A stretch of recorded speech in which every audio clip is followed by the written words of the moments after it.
Oh, it's the Anyone Can Get It tour. Action! Hello everybody, and episode 8 of the Anyone Can Get It podcast with me, Brett Johns. I'm the governor. Ashley Johns, a.k.a. Tyson Fury. By the way, Ashley's little blanket he's got there is from the flight in Fight Island, wasn't it? First class, baby. So he kept, and he's kept the quilt. Don't hate the player in the game, boys. But there we are, so that's that. Right, first things first, we apologise for not being here last week. Yeah. Well, to be honest, I wouldn't say me so much, but Ashley's been working loads on the new Brett Johns private facility. Any progress? I know the progress is, I'm just asking you. Yeah. Does now. Yeah, I've been, bloody hell. We've got the HQ now, we've had the keys for the place. We've got some temporary mats there at the minute. As we're waiting on the top class mats to come from Tatami. Shout out to Tatami, who looked after Brett. We've put up, we've got a squat rack there that we've put up, which we had from Iron Gym Equipment, who have also cut a great deal with us. Check them out. The squat racks they do are legit. Brilliant. If you're looking for a squat rack for the home or something like that, then check them out. They do squat racks that you fit into the floor, but if you've got a place obviously that you don't want to be, ruining your tiles or something like that, they can do one that are freestanding as well. So that's the one that we've got. We've managed to sort it out, personalise it for us. We'll put a big post up about that actually and show you everything when we get. Just waiting on two parts. We got the vinyl a vinyl for the back plate and the landmine attachment. We've also obviously struck a deal with Venom as well. They've looked after us. We got like Venom bags there, Venom kick shields, Venom timer. I've actually been on the bags itself. The Venom bags, like. If you guys just want to see someone like hitting a few Venom bags or whatever, check out Vasily Lomachenko or check out Georgia Petrosian. It is you can see the quality of bags and everything like that. And all fairness, the equipment they put forward, the 3 bags are fantastic. And we had a couple of obstacles in the way, what we got around. Yeah. But like I said, now we're just waiting on the final little bits from Tatami. Obviously we put in a big order with Tatami, so it's going to take a bit of time, but fingers crossed that should be done in the next few weeks. And like I said, we're going into quarantine again now, so I have a funny feeling we're going to be stuck again, but at least now we have the facility to get around that. That may be partly why we went for this anyway, Obviously spending the first time in quarantine was very difficult, working around things and working there's only so much running you can do every day, and I think I was running stupid distances like every day, and then your knees started doing stuff as well. Yeah, it's not good, man. Road running isn't good anyway, but now obviously we got the luxury of having it underneath one roof, and I'm excited to obviously spend the next few weeks like we have said in previous podcasts. We have got a strict sort of regime of people who can be there. But if you're part of our inner circle and stuff like that, and you've set up. Sorry. My throat's I haven't got corona, but my throat's a little bit thing. But so obviously if you set up a private session with one of the coaches there, then obviously you're welcome to use the gym as well. But, we still got our final bits we want to put in there, and we'll be super excited to get that over and done with. But, so that's the... I missed something. And the walk bike. Shout out to walk bike as well, sorry. Obviously, walk bike work with a few MMA athletes. Probably the most well-recognised athletes they work with is Brad Rydell from New Zealand, who does his walk bike workouts and then puts it online. The walk bike I've had, which is the Nucleus, it's a fantastic bit of kit. Like people always say, like what pieces of equipment do I use often? I'd say that a walk bike is probably the most used kit that I use. You know, whenever I go into a gym, very rarely I don't go on a watt bike. You know, whether I'm doing, you know, pads with Darren Wilson after the session, upstairs on the watt bike, you know, down in Brendan's gym, Brendan Lyons' gym, so shout out to Brendan because he's been good as gold as well. And it's, you know, at the end of the day, it's one of the pieces of equipment. Like, I'm not massive with strength and stuff. We have got some fantastic rubber plates there for the actual for the squat rack with the Olympic bar. But obviously working now with the guys like Curtis, and obviously working on my strength and conditioning side of things has been brilliant, and it's something I'm learning. Like when it comes to cardio, I've learned a lot over the years when it comes to that, and I think that's why my best attribute in fighting is my fitness. It really is, and it's thanks to, like, you know, equipments like treadmills and people like watt bike really. But obviously, if we can get the next fight done and dusted before the year's end, there's one or two other pieces of kit that I'd like to invest a bit of money into. But that just depends if we can get a fight before the year's end. The 2 dates in particular, I think they've announced. They've announced 3 dates now, but the first one I won't be able to do because it clashes with another fighter, clash with Jack really, and I don't really want to get in the way of that. But they have a date the 12th of November and the 19th of November, both in the Mohegan Sun in Connecticut. I think the main event on the other card is the Pitbull brother, the double champ Pitbull brother, and he's fighting Pedro Cavallo from SBG. Co-main event's a good one as well. Daniel Weichel, the German fighter, and he's fighting one of Brian Butler's boys, Emmanuel Sanchez. And then obviously the 19th then is a fantastic featherweight fight. And that is Dorian Caldwell versus McKee. Yeah, like that's a hell of a fight. That is so high level, and obviously them 3 fights just named now, they're part of the Bellator tournament. So that tournament's still going ahead, and obviously it's the quarterfinals, and it's interesting to see what they put forward. I've asked for a short notice thing. Nice if they take it at 140, so I won't have to cut the last £5. But we'll see what they say. To be honest, like I said, I'm ready. I'm going quite lean at the minute as well, and I'm looking forward to getting in there. You know, I think at the minute, at this point, I don't think I'm ever this like coming into camp usually. You know, other than Abu Dhabi, I'm never this like. I feel like my body's changed a bit since the start of quarantine. Like even Gravely, I will put the Gravely weight cut though down to like not cutting weight in 2 years and all that, you know. But I found that cut was a bit annoying more than like hard, I'd say. Yeah, it was graft down. Yeah, it was just a bit of a graft. Got through it, but it was just a bit of a graft. But since going into quarantine and doing the first initial 10, 12 weeks of just grinding through cardio, I think I've changed something up with the body thing. Like people find it crazy when, you know, I walk around, I'd say 160 before all this stuff happened, and right now, you know, I woke up this morning 153, so you know I'm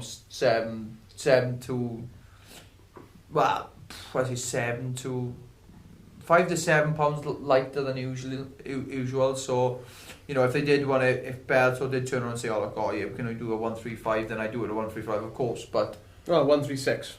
136, sorry. Yeah, that pound makes a difference. That pound does make a difference. We'll take the pound. But we'll see what they say, innit? Do you know what I mean? At the end of the day, it's there's a bit of not complications, but there's a lot of things to put in place before we can get going. Like number one would be visa. Yeah. I had a visa in October, but that's with the UFC, and obviously the UFC and Bellator are not owned by the same companies, so I can't really work on the other visa. So obviously working with Bellator, and it's nice that Bellator want to do that though. Yeah. They've said, look, okay, we'll fight Bellator, but we want you in America. And all fairness, as much as I want to come back when we'll fight back home, I think it's a good move to fight in America for exposure and obviously for the better opportunities, really, you know. That's not to say that after this fight, my next fight could be in anywhere. I am intrigued though. I'm intrigued to see if they would come to Swansea, you know. Obviously people mention just Wales in general. Of course I'd be happy if it's in Wales in general. the reason why I'm saying Swansea is I know Cardiff's got the more point. Yeah. Swansea's got the new arena coming in soon, and I just think we're at a position where like even in the UFC there's a lot of Welsh guys. There's been a new signing, but we'll speak about that a bit later on. A new Welsh signing to the UFC, which is fantastic. No prizes for guessing who it is. But obviously, I think now as well in the next 6 months we're going to see a big shift between Bellator and UFC when it comes to Welsh fighters. I see a couple of Welsh fighters maybe coming over from UFC to Bellator. I see a couple, of guys coming from Cage Warriors going into UFC, and there's a lot of movement I can see happening in the next few months. But it would be lovely, this time next year, maybe, hopefully, touch wood, that the whole pandemic thing's over and done with, and maybe we can set something up when it comes to Swansea. But with people like Liu Long, who's already had 3 fights with the promotion. Yeah. Bobby Pallett, who's a guy from North Wales, who's doing his bit, and obviously Curtis having his debut on the promotion. There's a lot of movement when it comes to the Welsh MMA. We just got to keep the momentum going, and I guess without being thing about it, as a nation, if we keep winning, then they're gonna have to come to Wales, and looking at Liu Long's last fight, I thought he did fantastic, beat a really good guy who was really strong, and be interested to see who they want next. Because Liu wants to fight before the year's end. He said, did he? Yeah, he said he wants to fight before the year's end, and it'd be really interesting to see who they put him up against, wouldn't it? It'd be nice, obviously, I said. Welterweights there now, Ross Houston, you got obviously Michael Venom Page, there's loads there, but it'd be interesting. I think Liu holds up well against a lot of them. Do you know what I mean? He's well rounded, he's got good hands, his jiu-jitsu is slick. Yeah, and like I said, when Liu takes the back, he isn't, people don't get him off the back. He's good there. So going off fights now coming up, obviously we'll start with John Phillips last night, who fought on Fight Island. Come away with a loss, but we spoke about this to me before the podcast, and at the end of the day, this is the highest level that you can fight at, and people are ready for this. Jun Yong Park, I think his name was, the Iron Turtle. You could see he done a lot in that last camp to wrestle John, and you could see in the first 30 seconds that he was known as a boxer, but you could see in the first 30 seconds he didn't want any of that, did he? He didn't want to know. And in all fairness, going into that second round, I was talking to the boys on WhatsApp. I said John needs to move his feet a bit, be a bit more active in the second round. And in all fairness, he showed glimpses of that, but didn't have time to set anything off before the guy shot again. And unfortunately in this game, and I can say it because of, I feel like that's sort of my style, the way that fight went. Once you're so successful somewhere, and you're winning the fight in that way, and it's hard to change game plan. If you think that saying, if it's not broken, then why fix it? You know what I mean? And John's unlucky. I don't obviously know what John's feeling now. Obviously, I hope he gets back into it. But his next movement is the next question, and it really what they want to do. Possibly, obviously, in a different direction, maybe different promotion is probably going to be the next the next step for him. Could potentially be that's we're going off obviously past experiences. Looking through the UFCs. When UFC is a bit of a cutthroat business, it's you know what I mean? Cutthroat, even after two losses, 2 Aljamain Sterling and Perry Munoz, you felt like if I didn't beat Gravely, I was getting cut. Oh, I was, I felt like that. Yeah, so we I was on the chopping block. Yeah, we know obviously it's quite a ruthless business. Like any business, it's quite a ruthless business.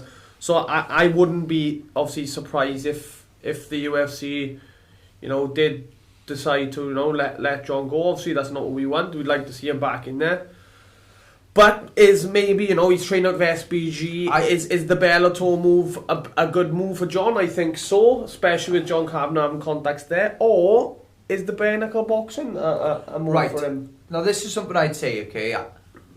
Now, if John becomes, obviously, if John does get cut from obviously the UFC or if his contract, well, he's still got 2 fights in his contract, Yeah.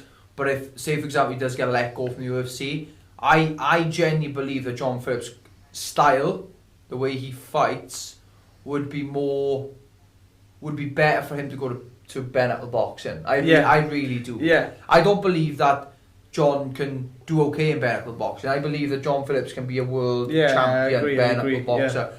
Yeah. If I had a pick for him, I guess advice then. Well, not advice because I don't mean it like that. But there's BKB in the UK, and I'm a massive fan of BKFC, which is based in Florida. Yeah. There's a lot of money been pumped in there. The promotion, Paige Van Sant moving over, fights like Hector Lombard. Yeah. Now John would be up against them guys, the Kendall Groves, the Hector Lombards, and the Chris Liebans. Yeah. I'm just thinking of a bare knuckle fight between John Phillips and Chris Lieben. And like, John lock his chin off. It'd be hell of a scrap, like, you know. Obviously, there's us saying, oh look, I think it'd be a good move for John going to bare knuckle boxing. But let's not forget, it's bare knuckle boxing. Yeah, it's not an easy sport. Like them guys that do that are absolutely mental, and obviously we know how tough we know he is. John. The thing is though, the way he's I was watching him in pads on Fight Night in the cage on the beach. His movement and the power and the velocity he throws and then punches is unreal.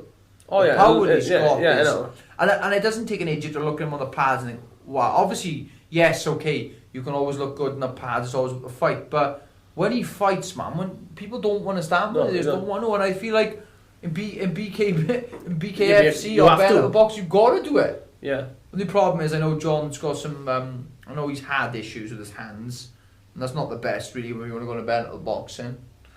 But I'm just, do you know, like you say that, I think for him, if, like, obviously, like, we made a move for you financially, so if I'm looking at it from a financial point of view as well, I do believe the BKFC is a better move for him, because of, I think he has more of a, like I said, that chip, the bargaining chip to get more money, whereas if Bellator come knocking, I don't know whether he'll have, obviously because the way his last couple of fights have gone, I don't know whether he'll have the same leeway. Yeah. You know what I mean? And it is, you know, I don't know how Bellator pay like the prelim fighters and stuff. I'm not saying John's going to be a prelim fighter, but I don't know the difference. I don't know. Yeah. That's all I know is obviously that they've struck a deal with you, which is thing. But like I said, you've come with a bargaining chip. Yes, of course. Two fights from the UFC fresh. Just left on my own terms. And left your own terms. I feel like if I was John now, everyone knows what he's about. I do feel like the bare knuckle would be a good move, and I feel like he'd get paid well for it. If you were him, then what would your next move be? If I was John, I'd go BK, bare knuckle. Yeah, I would, because it must be frustrating for John as well. Like, do you know what I mean? Because he's preparing like mad. Like you see, like I was saying to you earlier, you can see he's training now and he's preparing like mad. Yeah. And like unless you have, it's very hard, to learn how to wrestle and stuff like that. When you're a boxer, it's like yourself, you're a judo boy.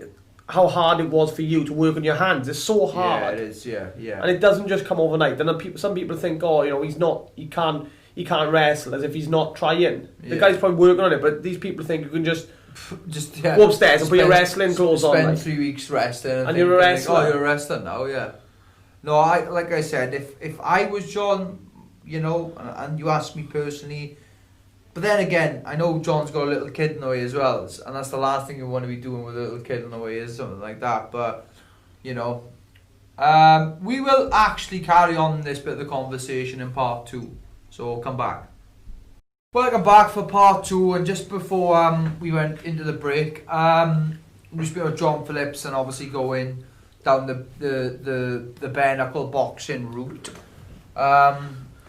Like I said, I think it's a really good move for him to go down that way, because I feel like his skill set will slot into that nicely. And with BK, you know, and promotion wise as well, if he was going to pick a promotion, I know his best mate Danny Lowell is he's a BKB British champion. Yeah, I think so. British champ. Like, I know that obviously Danny Lowell's in that side of things and working on the other side of the bracket, then working with BKB, but I feel that BKFC, who are based in Florida, who are on the rise. They got a cracking card coming up next month. I think it's Luis Palomino, and he's fighting Jim Ellis for the title.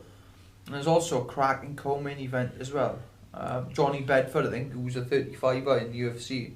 Yeah. Well, he's the world champ for them there, and I think he's defending his belt. But, you know, I think the matchups there, the high-profile matchups for him. If he fought someone like Kendall Grove, Chris Lieben, you know, Hector Lombard, they're big MMA names and guys who have been legends in that middleweight division and welterweight division in the UFC. Coming across and fighting them guys, I think John could be, especially the way he fights, and if he gets the results that he wants to get, I can see John. For a belt in like 3 fights time. I could, you know, he's a top contender there. He do well. He do very well there. He's got the right background. He's friends with like Enzo Maccarinelli, who can help him out a bit as well. Yes, now not a lot of people know so much in detail. The boxing is slightly different. The range is slightly different. But I feel like John's boxing for MMA is very good. Yeah, he'd be used to that. Yeah, and then he'd be used to that sort of style. Small gloves. This. Yeah, why do you think there's MMA guys doing BKB and not boxers? You know, so like Artem beat Paulie Malignaggi, didn't he? Because I think obviously, you know, I'll be honest with you, Artem is an awkward style fighter, which Paulie hasn't boxed for in donkey's years, but. You know, it just puts out, doesn't it? Like, you know, Artem Lobov, who had a mixed career in MMA, and he's gone in and he smashed against Paulie Malignaggi. And then another brilliant fight against Jason Knight. Yeah, and beat Jason Knight the first time, and obviously got beaten the second time. But that's my point. Like, you know, at the end of the day, that game suits John. Yeah. But it's a bit of a hard one to tell someone to go to BKFC or BKB, because you should see the guys who come out of them fights. Yeah, they come. John's got scar tissue there as well, you know. Yeah.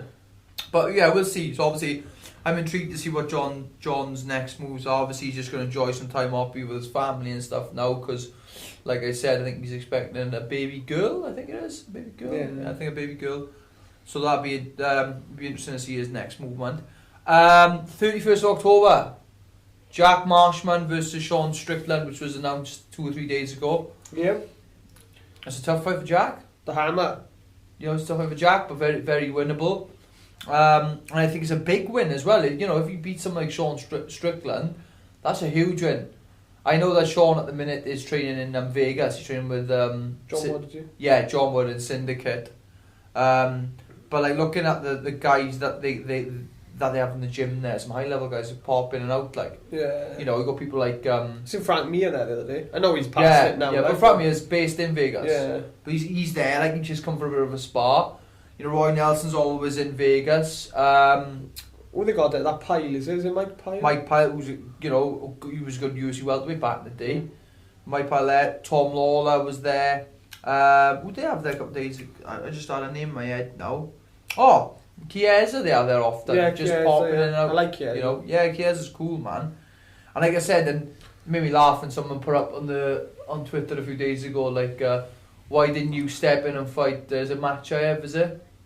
Machaev? Oh, what's his name? Islam Makhachev. Yeah, Makhachev, yeah. At 155, and he wrote back saying, I'm like 200 pounds. I'm 207 pounds currently. He's a big guy, man. I remember we've seen him a few times. He's a big guy. I used to make lightweight. 70 kilos used to make. He is big. He's tall as well, isn't he? He's 207 pounds now. That's like 94 kilos. And he used to make 70. That is insane. Insane. But, yeah, so obviously Jack's got that fight coming up. And working a lot with Gavin Rees at the minute and doing his rounds in Yeah, I've seen SMA. that, I see Jack almost, you know, every session really now. You know, he's doing his bit there and getting his weight down, ready for the fight. It's nice to see him back. You know, I mean, when's the last time you? I think the last one was this time. Shabazian, wasn't it? Yeah, when was that? Last July? July. I thought it was. Was it last July? I'm sure that was the John Jones, Thiago Santos one. I think it was. Yeah. Yeah. Last July that. And obviously that fight didn't go his way, but then again, Shabazian's, you know. Shabazian, bit of an animal. Brunson. I was very surprised at Brunson. I know Brunson beat him, but Shabazian is a young guy in the game, you know. But it's a good fight. It's a good fight for Jack to come back and make an impact. You know, beating someone like Sean Strickland will put him back in the mix, if you like, you know. What do they say? 31st October. 31st October. It'd be nice to speak to Shakes about getting them all together there, wouldn't it? Maybe to try and get Jack out early as well. Yeah. That could work, like, you know. Like people who have visited, obviously, if you go on our YouTube channel, Brett John's Emmy YouTube channel, and while you're there, if you want to hit the subscribe button, you crack on. But you look at the UFC PI video we did. The place like a spaceship, and if you can get out there in a few weeks in advance, it's good, isn't it? Do you know what I mean? You take full advantage of the whole system. The food there is incredible. You know, you get looked after very well, and to take advantage of that, like we did, didn't we? Yeah. And twice. We took advantage of it twice. Twice. Obviously, we went out there the time where we went out for the rehab trip, but that wasn't obviously, that was just doing the rehab thing, you know. At the end of the day, we've actually been there twice for the end of fight camp, haven't we? You know. And all fairness, it's a great little place. A lot of good guys who work there, you know. So if they can get out there early, you know, that'd help him. Because obviously, you've got Jack Marshman, who will be on the 31st of October. He's fighting Sean Strickland. And then a week later, you got Jack Shaw, who's fighting Khalid Tahar. Yeah, I didn't tell you about that. Oh. Khalid Tahar tagged me in a post. Yeah, I did see it. I'm fighting this guy, and like, you're not. You're not, mate. Yeah, you're fighting like, I call myself in the gym. See, I call myself Jack Shaw stunt double. We do look quite similar. There's some photos I look at, and think, oh, I don't fight him, but it looks like me. Yeah. You know what I mean? How many fights I watched Jack, and I think he fought Nalin Hernandez for his debut in Denmark. It's that fringe, it's the fringe. It's the fringe. And everybody started tagging me. I thought, I don't think I fought the Hernandez. Tell you what, looks like a win, we'll take it. Yeah.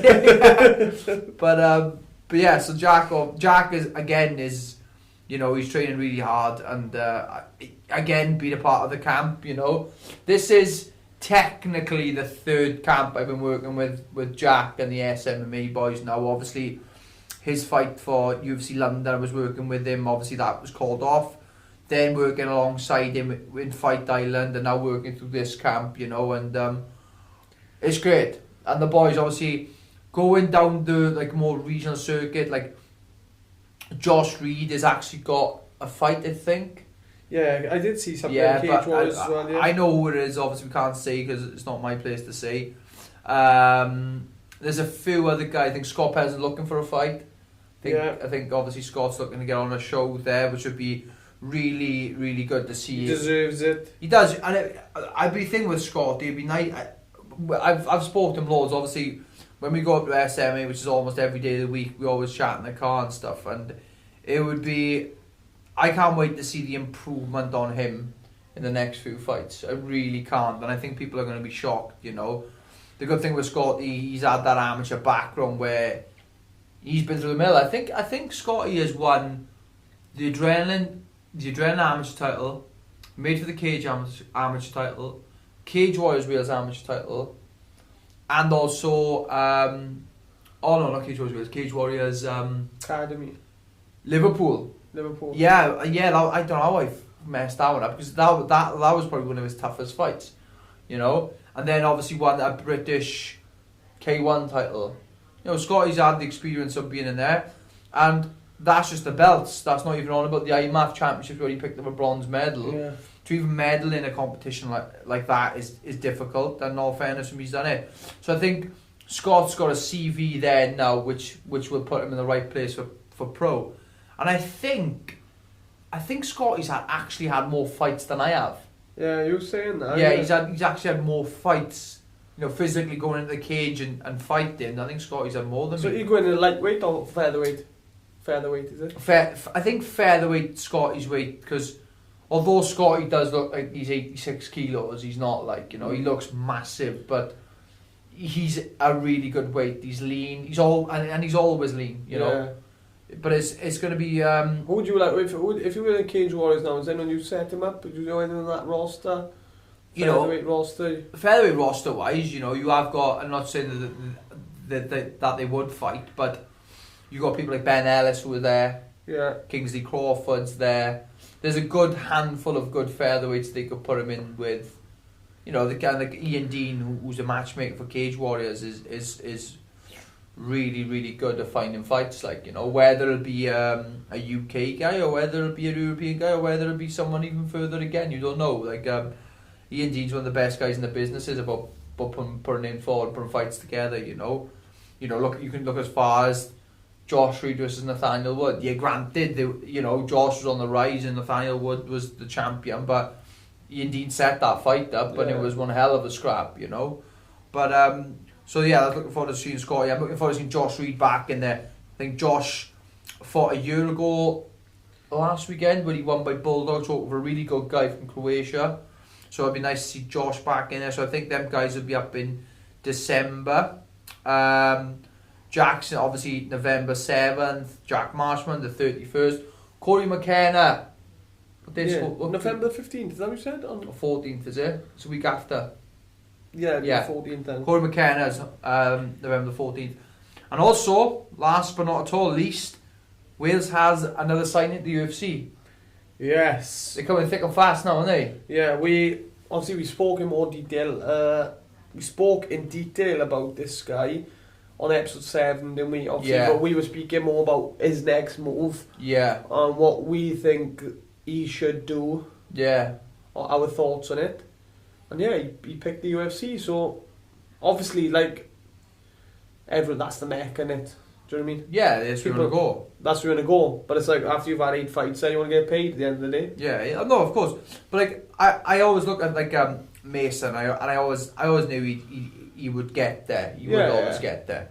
But it was just a matter of time, and it was the route of getting there, which is another big thing as well. Like, he just didn't just go, I want a lightweight belt and I've defended it 3 or 4 times. He went, I want a lightweight belt, now I'm going to go get that welterweight one. He did it a really good way. And obviously signed the UFC, 4-fight deal.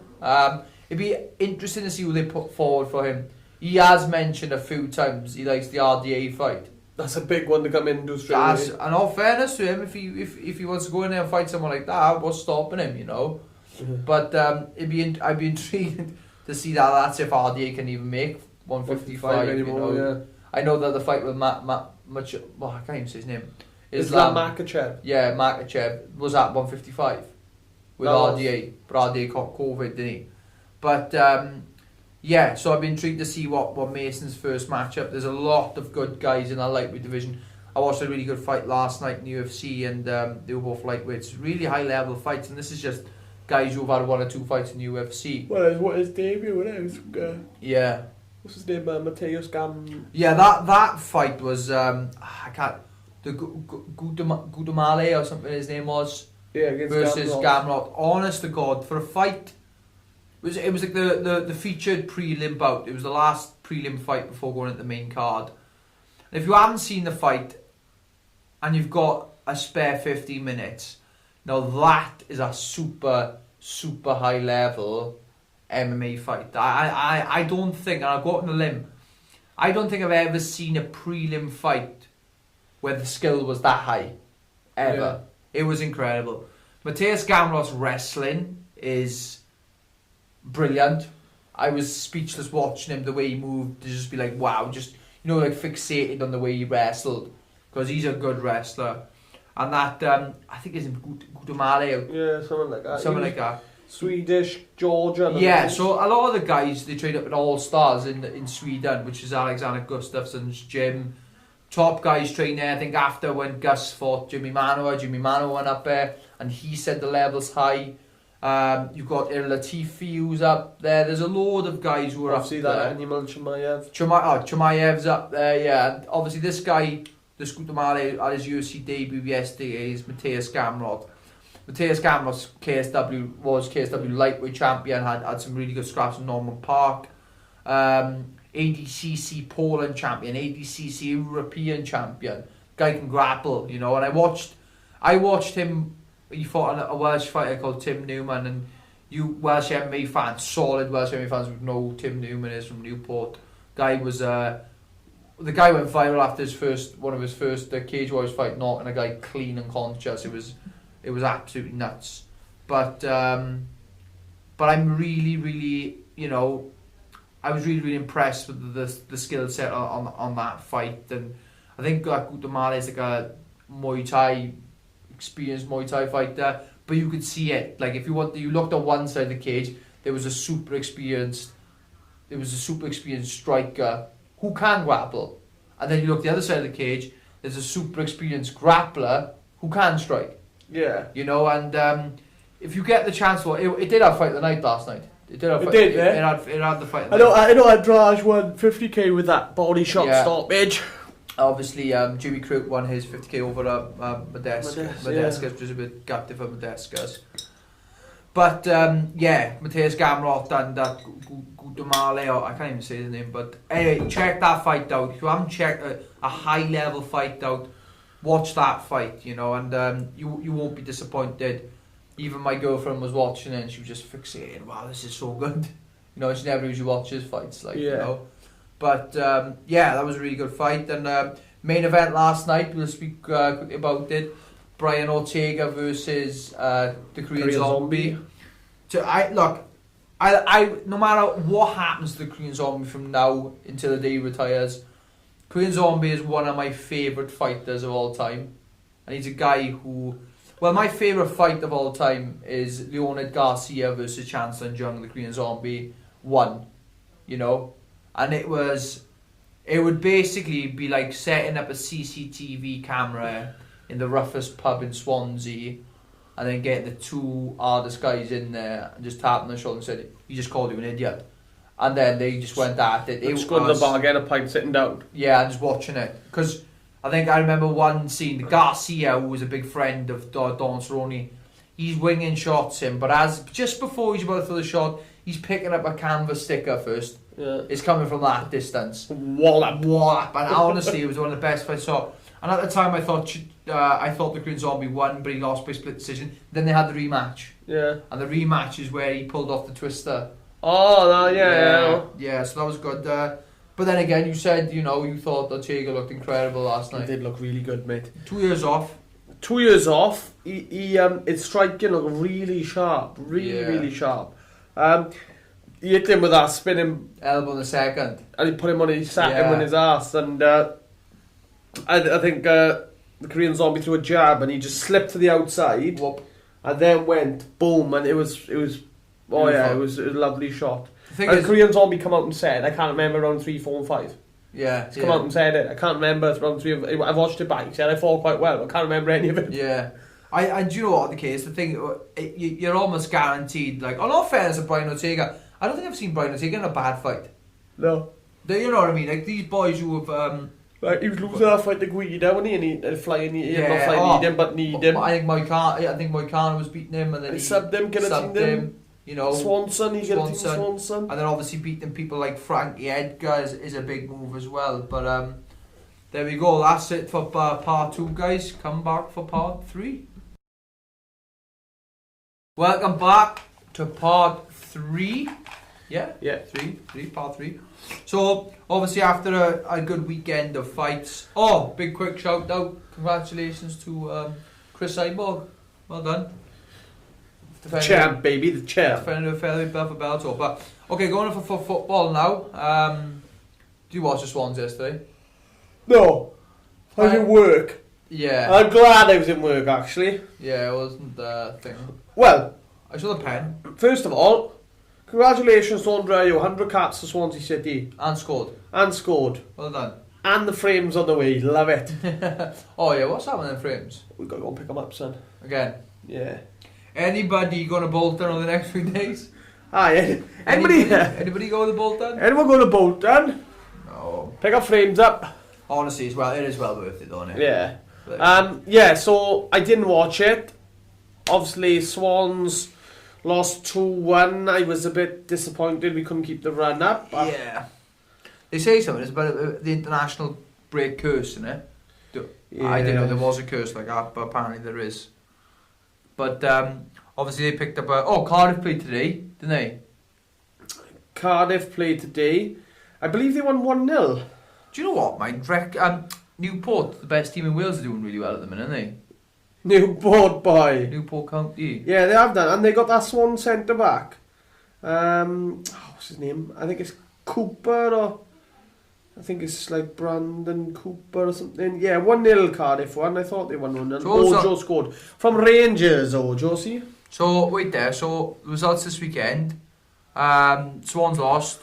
Cardiff won. Newport win. Newport County. I think Newport County did win. I'm just guessing, were they? Yeah. Yesterday they won 1-0 against Tranmere. Right, okay. And then Wrexham, how did Wrexham do? I think the last time I saw them, they were drawing. I might be wrong there. Wrexham, how did Wrexham do yesterday? Lost 4-3 to the Wellstone. The Wellstone Raider. No, it's Wallstone Raider, that is. That's Wellstone. No, I know, but you think of the Wallstone Raider. Oh, what is it? That was a good little game, man. Was it 4-3? But anyway, obviously Wrexham in the conference, isn't it?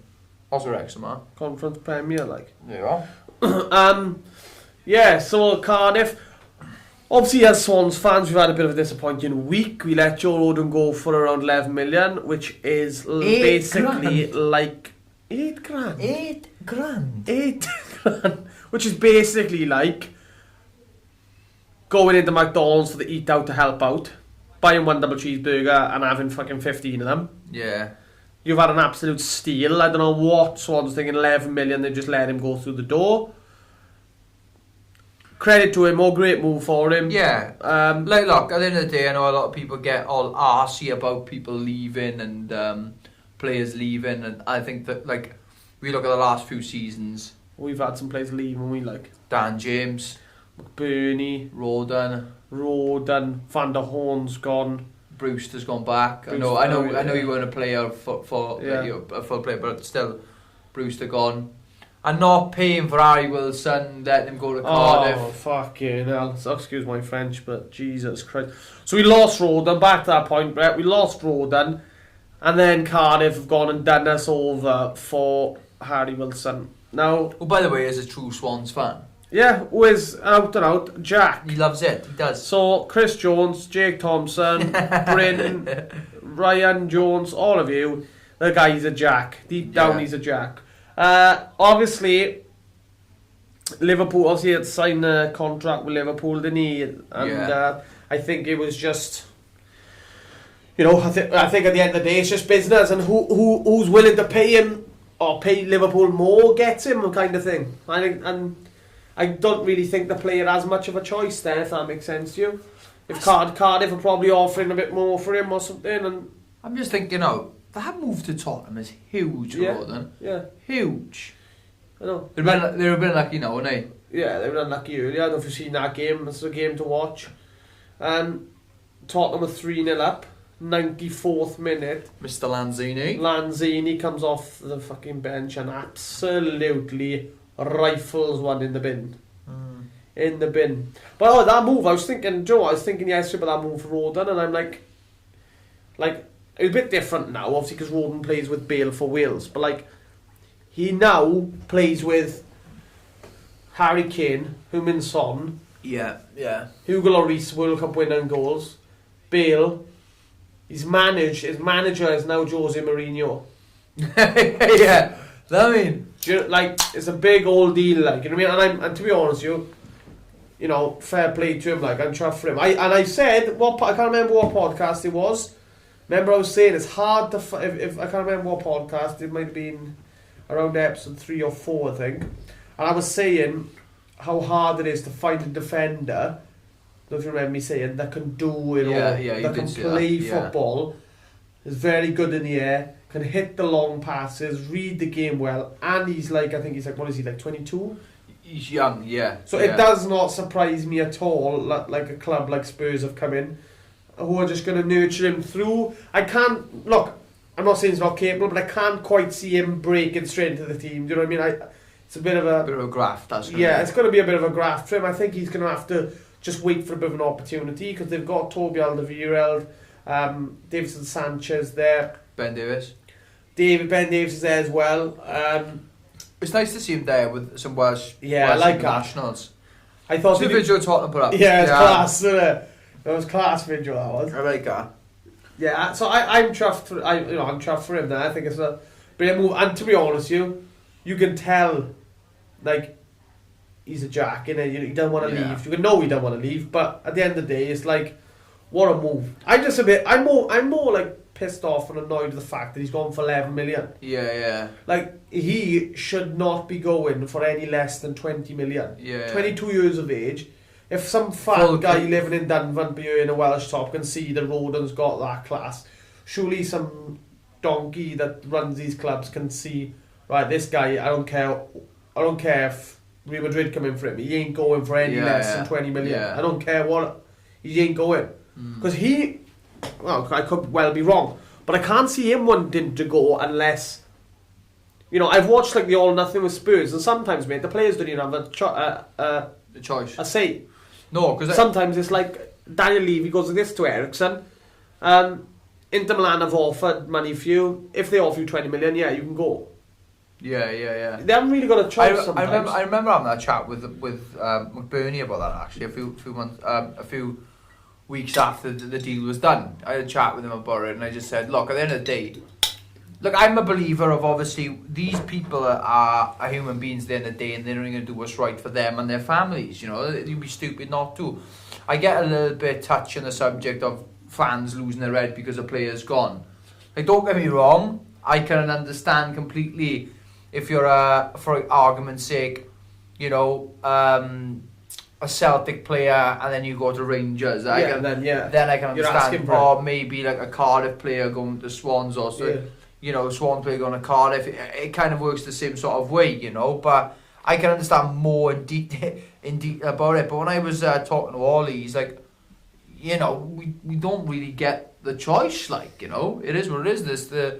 It's the agent who talks to the club, and the clubs talk together. And this, although it's about the player itself, you don't have much of a choice really. It's all about money, and that's what works. And I remember where I think who's the Cardiff player? Is it Patterson? No. Which one? Who's gone to Sheffield Wednesday? Sheffield Wednesday. Yeah, in Cardiff recently.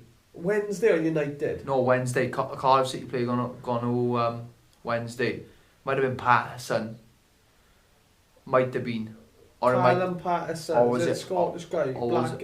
Or was it Morris? No, Morrison was there today. It wasn't Morrison. No, so it's got to be Patterson. I think Patterson's gone to Sheffield Wednesday. Yeah. And I did. I know what you're saying. I'm a birdie popped the tweet. Well done for something along the lines of well done going from one crap team to another. Yeah, he said is that Patterson a Scottish international? Yeah, he's Levy, McBurney's. Let me get that up. That's a massive rivalry between Swans and Cardiff, and then it's quite a big rivalry between the Blades and Sheffield United. Sheffield Wednesday. What they called Wednesday? The Owls. The Owls, something like that.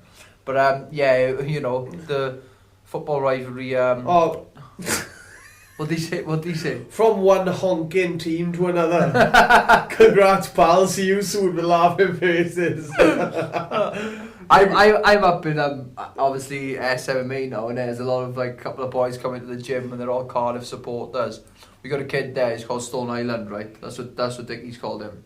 Yeah. And every time he's got to walk in the gym, he's got to come up to me now, because Dickie said he's not having it no more.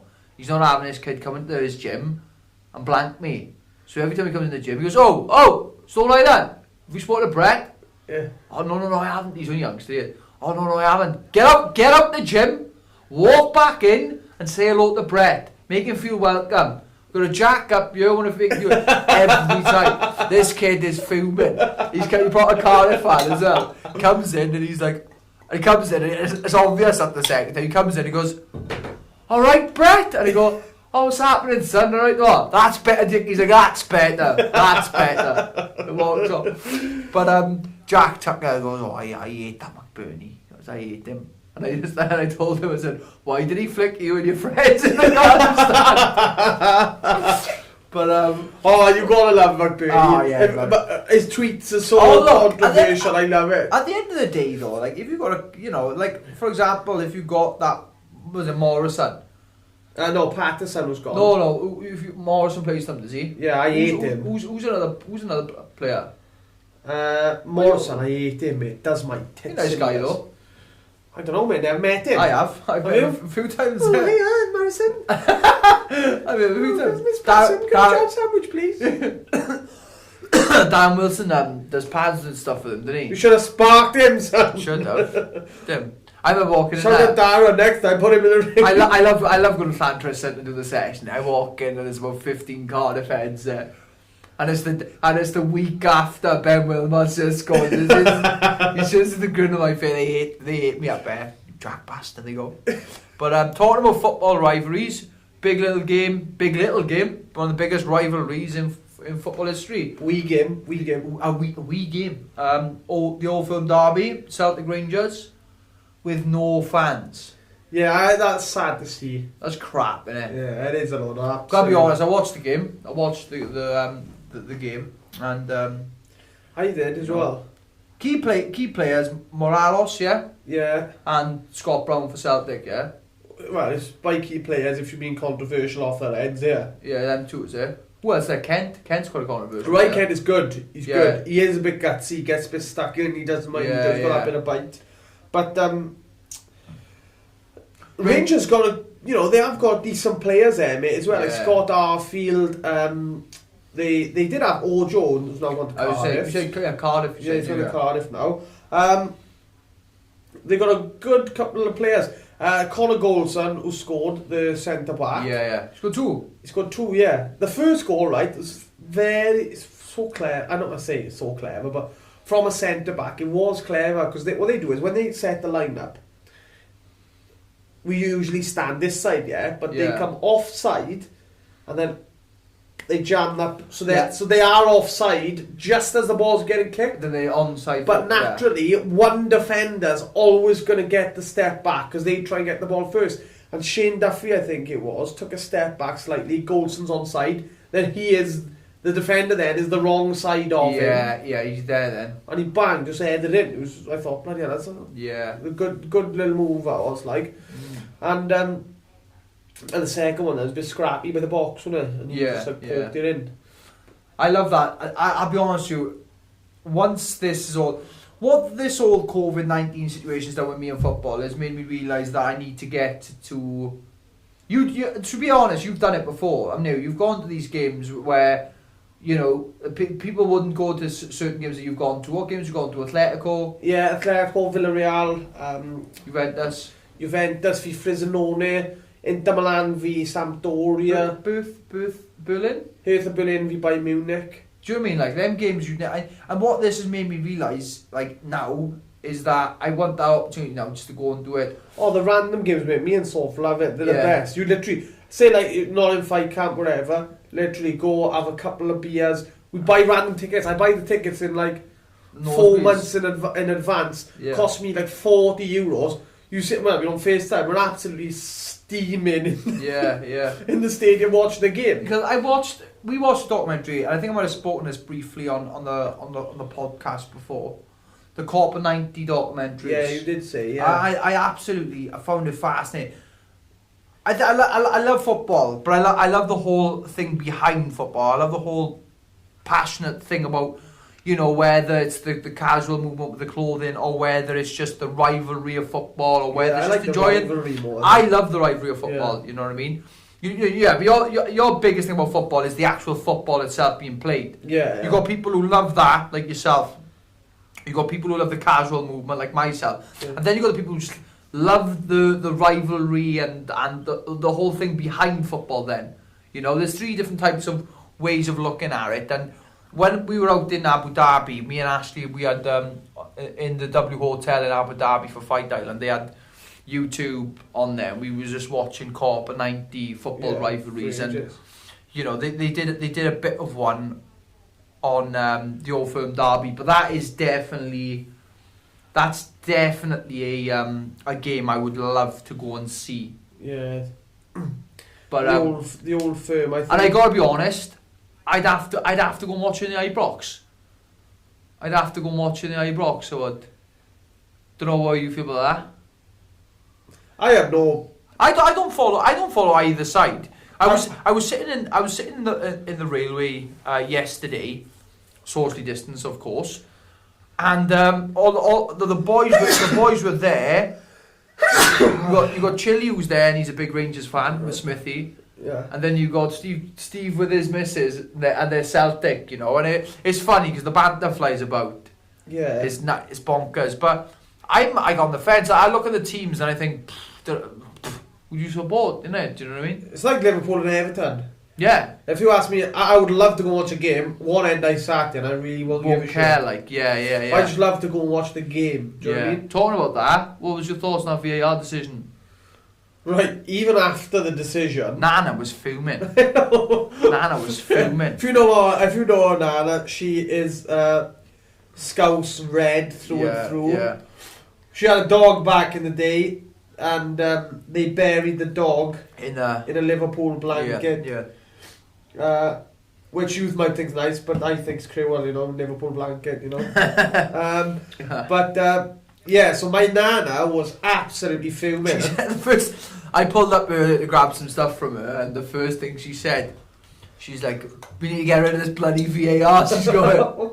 I knew what she meant. I knew what she meant straight away. Like, because I seen the photo, the actual. That's what I mean. Even after the people in the studio, and I was looking at my TV, I was like, "Am I seeing a different line here?" Even after, like, the VAR put all the lines in. Yeah. He still didn't look offside. Offside, no. Like, even after where were they going from the point, his furthest point in? Yeah, no, they go from where you can score. So you can score with any part of your body. Right. But if I can put my hand on the guard, that's not counted. No, they count from the shoulder. From the shoulder. So they count from, like, you. Okay. They count from the, I think they count from the crease there. So what they do is they come across, bring it down, and then give you that line. Like, but I don't understand why they haven't got cameras that are actually square onto the pitch. Do you understand what I mean by that? Yeah. They're just square. These cameras, I think, they're up high, and then... At an angle. They're at an angle. Where just put cameras all the way up the pitch. Like, they've got... They're trying to charge £15 a game now. Yeah. Just put them up the pitch, and then you got a screenshot. You stop it, then you can clearly see. Yeah, but... Obviously, it's a thing. But there was some good football yesterday. Obviously, now what's we didn't speak about Wales last week as well, did we? Oh, we can speak about that again. Okay, so we got part 3 coming up. We'll talk about a new City series release, which we'll more than likely not get. Although this one is the boy. Yeah. Come back for part 4. Hello, it's me. Welcome back to part 4. Come on then, man. Popcorn, essentials for the podcast. Bro, what are we talking about then? What are we on about? Went to football rivalries. Yeah, I forgot what we were on about. We were on about the City series. Yeah. Right, okay, so Adidas have made a new drop on the City series release. So they've done the Liverpool, done the Shanghai, they did the Havana, the Cordobas, now the Stuttgarts, which are a peach. Which, to be honest, I think out of the lot, and I might be biased, but I think they're the best ones, right? Okay. I don't even know where I put them Adidas Parises I had. Here somewhere. Oh, they're on there. But the City series in the UK at the minute, right? Okay. So when they released the Adidas Liverpools, they obviously released it in Liverpool first for a day, Yeah. and then they released it to other size stores afterwards. Then they had the Shanghais, which they were in. I think it was in London, for one day. Then they released it in other stores, yeah? Havanas, where were they? Where were they? As in, they put them in the size stores, but they pick a certain store and then they release it. Yeah? Yeah. So you got Liverpool, which was in Liverpool, which makes sense. Havanas, where was it? Piccadilly now? No. Where? Cardiff? No. Don't know, mate. Shanghai was in London. Havanas were in Glasgow, which means... Stuttgart's in Cardiff. Correct. Which makes it more interesting. Oh boy. If you haven't seen the Stuttgarts, they're lovely. It's a lovely trainer, isn't it? It's an absolutely stunning trainer, right? They're like the Shannon Tatum of trainers. Stunning. Black leather as well. It's not the suede, it's the black leather. Red stripes through the back, yellow bit of the heel. It's stunning. First impression of a trainer, probably one of my favourite looking trainers that I've seen. I was absolutely heartbroken. I missed out on the Shanghais, and a few of the football boys I went to speak to yesterday have got their hands on it. They got their hands on the Shanghais. What? Not Stuttgart, you mean? No, Smithy's got a pair of Shanghais. Alright, You know? And all fairness, I was gutted I didn't get my hands on a pair. And like I said, I'm not buying them from a reseller for double the price. It's just not happening, okay? But these Stuttgarts, they look nice. Now, I would say, we'll get them and then we'll raffle them off. If I get my hands on a pair of Stuttgarts... You can all... Yeah, I'm keeping them, you know? So, I'm really, really interested and intrigued to see them when they come out. I will be going to Cardiff. Only problem is, it is November the 6th, I think it is. So, they're releasing in Cardiff, which means we could be busy at the time. You know? Which I'm hoping is not the case. I'm hoping I'll be home for it, but we'll have to wait and see. Home for it? What do you mean? You'll be home for it. What I mean is... Get them before you... If I mean back, you just mean home. Yeah. As in, we could be away. Could be fighting, no? No, we won't be fighting you. Listen to what I'm saying, you plonker. Oh yeah, you got the quarantine stuff, too. Yes. Right? Right, so, Is there anything worse than having like that pip in the popcorn? yeah, when you bite it when you cheat. Yeah. No, it's nothing worse. So, like I said, with the Stuttgarts, they look absolutely fantastic. I'm trying to see if the guy spotted. Oh, honest to God, look at that trainer, mate. I know, it was lovely. Like, that's up there for me, that is. That is up there for me.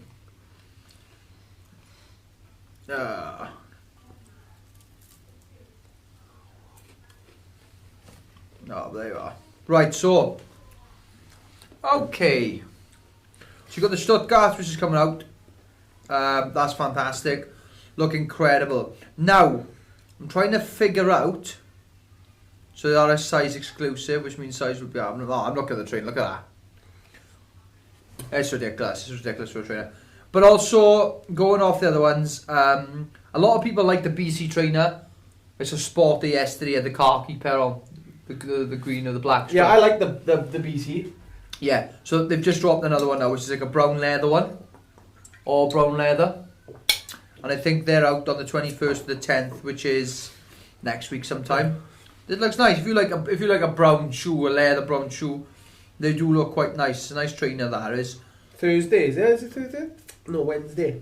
Yeah. They also dropped the Adidas Munchen, and I like that colourway. It's like a royal blue and white, but I think that raffle is more or less done now. Looking back at the Havana, I know a few of the boys who I follow on Instagram picked up a few sets.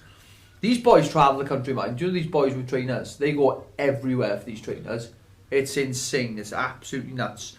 But that's that, the old front there. With the old Adidas thing. Because when them Stuttgarts come on, when I saw a photo of them Stuttgart, I took my breath away. I think they're absolutely stunning. I need a pair of them. They're a pair of trainers which, if I don't get, I might have to buy them from a reseller. You know, they're that nice. They're up there for me, up there. You know, I like a black shoe as well. I like a black trainer. And it's leather, easy to to wipe scuffs off and stuff, you know. Especially when you're meeting on a away day, because I'm always up to my knees in some sort of crap. And I always ruin my trainers. I remember getting my Bristol City away 2 years ago. I was on crutches for the full thing. Yeah, trainers stinking. I've ruined my trainers. I had the CP company Adidas Marathons on as well, so I picked a good pair to ruin as well. But they're right. It just took a bit of grafting to get them back to a good standard, really. But Montreal 76, what a trainer! Yeah, you like that one, don't you? Oh, when I'm on the pop, see Wales away and stuff. That's the trainer. Solid trainer. You got him in that Wales red colour though, haven't you? Yeah, I got them. I got them in the Wales colours. They go nice. Yeah.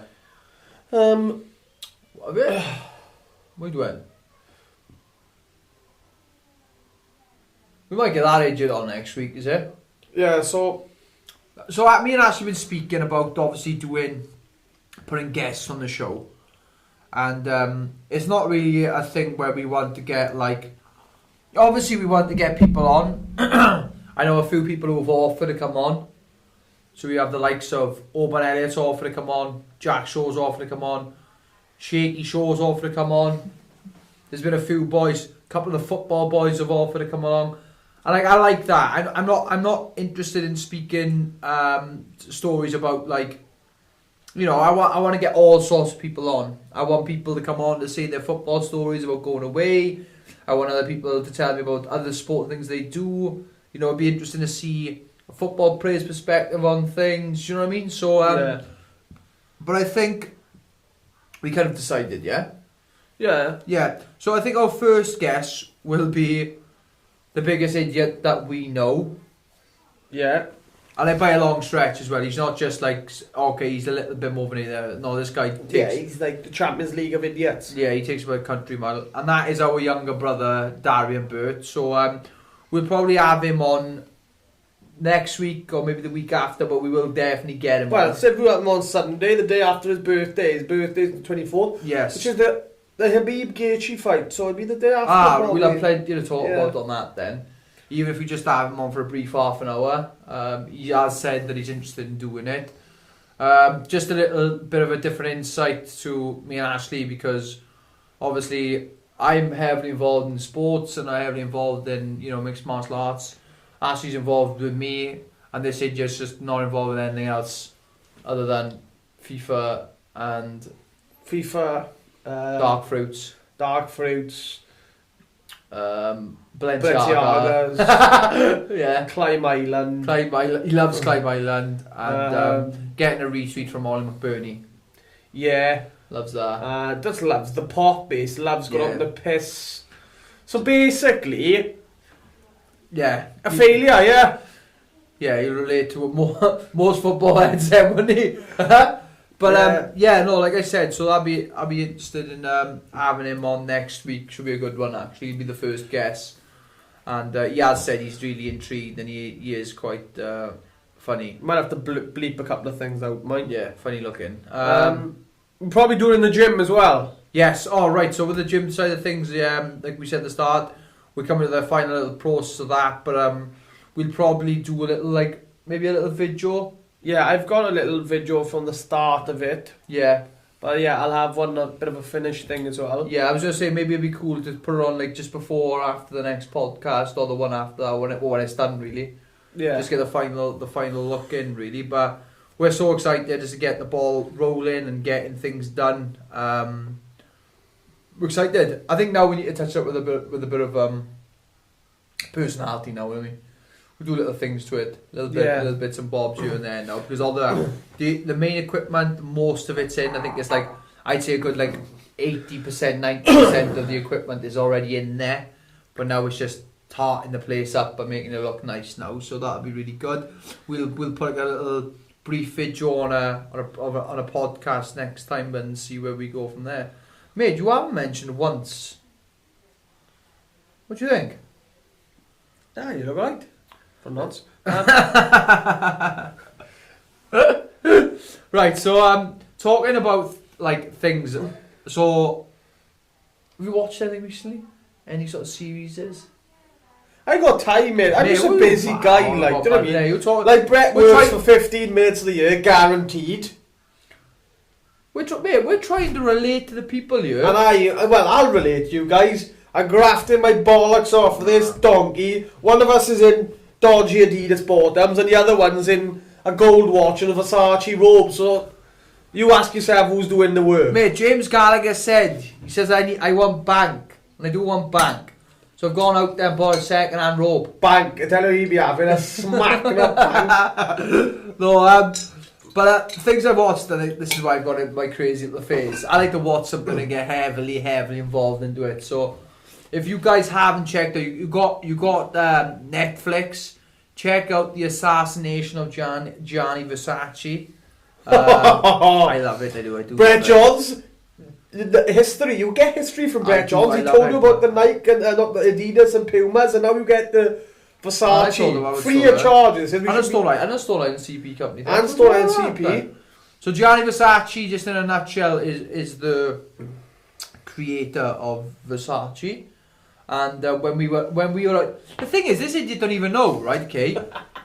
So basically, I'm too busy chilling on Miami Beach, man. Basically, the clues in the title: the assassination of Gianni Versace got killed in his home in Miami. I think it's what's the main street in Miami? It was Ocean Drive. Yes, yeah. I think it is Ocean Drive. I think it's Ocean Drive. So basically, me and Ashley and Caris were on the footsteps of his house, which has been turned into a restaurant. And ever since then, I've been just intrigued to know more about it. If you haven't got anything to watch right now, watch that. I think who's that guy? Is it Ricky Martin, the singer? Do you know? I've been a bit taken off it. Scotty Willet's got the Havanas up. You just put them up. Yeah, a lot of that. And Andrew Ellis has checked them up as well. But basically, if you haven't got a series to watch right now, when you're asking for my personal advice, watch The Assassination of Gianni Versace. It's 9 parts to it. Really good. About the serial killer Andrew Cunanan, who obviously went on his little spree. If you haven't had time to watch it, go and watch that series. I thoroughly enjoyed it. Like, being someone who's a fan of like fashion and in particular Italian fashion, go and check that out. Watch the series, you'll love it a bit. Anything else to add? All good. Because I'm starving and I want my porridge. My porridge with my little bit of syrup in it. Obviously, next week. Actually, what we could do, maybe on next week, I don't know what your plans are Saturday, but we could do. The main card starts at 7 PM on Saturday night, so we could film it, possibly. Early. Film it whilst watching the fight, so you get our reactions from the fight. I'm thinking if you what time does the main card start? Not the 7 PM. The main card. The main card starts at 7 PM, which means that Habib will probably be on about 10 PM in the night. That's fantastic timing, that, isn't it? That's good. Like, That's do you know good what I mean? timing.